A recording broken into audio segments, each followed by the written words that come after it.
झटपट होणारी कोथिंबीर वापरून मूग डाळीची खिचडी केलेली आहे आपण। नमस्कार, स्वागत आहे आपल्या चॅनलवरती।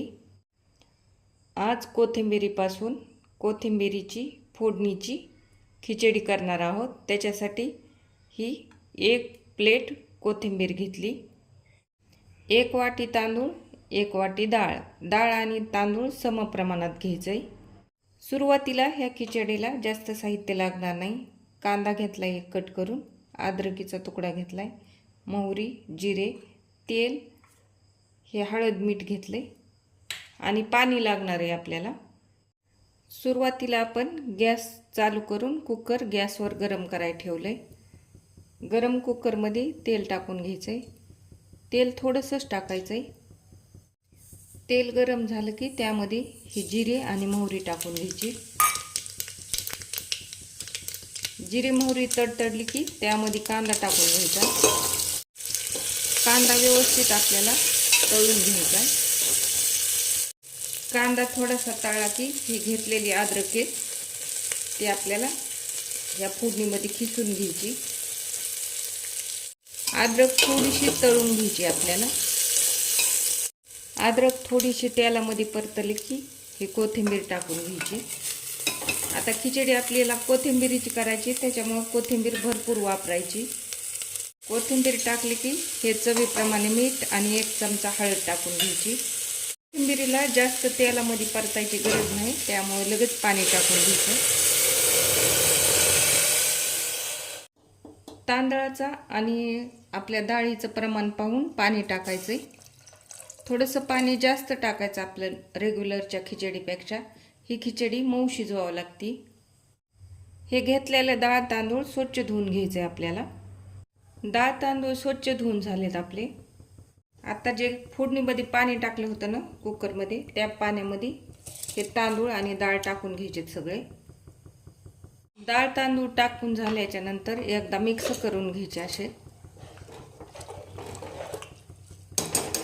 आणि कुकरला झाकण लावून घ्यायचं। आपल्या नॉर्मल खिचडीपेक्षा पाणी थोडंसं जास्त टाकायचं। आता 3 शिट्ट्या करून घ्यायच्या ह्याच्या कुकरच्या। ह्या कुकरच्या 3 शिट्ट्या करून घेतल्या, थंड व्हायला ठेवले कुकर। आता आपल्याला फोडणीची खिचडी करायची, त्यामुळं ही कोथिंबीर घेतली, परत हे कढीपत्ता घेतलाय, खोबरं, वाळलेला कांदा, अद्रक लसणाची पेस्ट, हिरवी मिरची कट करून घेतली, तेल, जिरे मोहरी। कुकर थंड करून झाकण काढून घेतले त्याचं, तर आपली खिचडी छान शिजली। आता तुम्हाला जर पातळ खिचडी पाहिजे असली तर गरम पाणी करून टाकायचं ह्याच्यामध्ये। आता फोडणी देण्यासाठी कढई गरम करायला ठेवली होती, त्याच्यामध्ये तेल टाकून घ्यायचे। तेल थोडं जास्त घ्यायचं, मग अशा आपण खिचडीला थोडंसंच तेल टाकल्यामुळं इथं जास्त घ्यायचे। तेल गरम झालं की त्यामध्ये जिरे मोहरी टाकून घ्यायची। जिरे मोहरी तळली की कढीपत्ता टाकून घ्यायचा। कढीपत्ता तळला की ही कोथिंबीर टाकून घ्यायची। कोथिंबीर व्यवस्थित तेलामध्ये तळून घ्यायची। कोथिंबीर आपण कढईमध्ये साईडला अशी सरकवली, त्याच्यामध्ये कांदा टाकून घेतलाय, वाळलेला कांदा टाकलाय। तुमच्याकडे जर वाळलेला कांदा नसेल तर ओला टाकला तरी चालतंय। आता कांदा पण तळलाय, त्यामध्येच हे अद्रक लसणाची पेस्ट टाकून घ्यायची आणि तळून घ्यायची। अद्रक लसणाची पेस्ट तळली की साईडला सरकून घ्यायची ती पण अशी,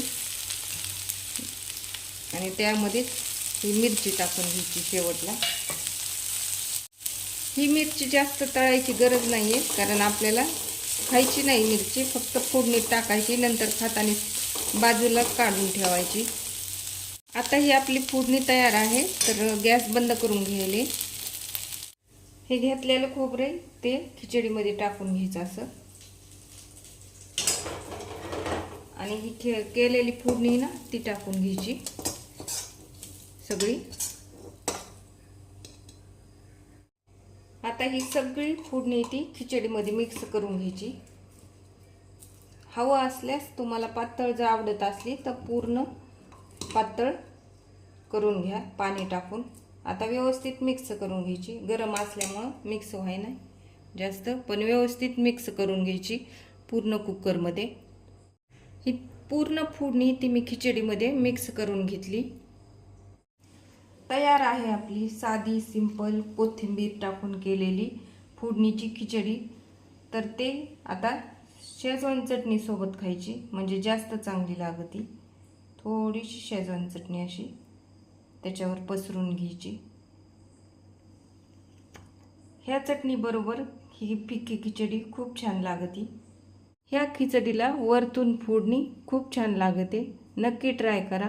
व्हिडिओ आवडल्यास लाईक करा, शेअर करा, सबस्क्राईब करा, बेल वाजवायला विसरू नका आणि कमेंट नक्की करा। थँक्यू।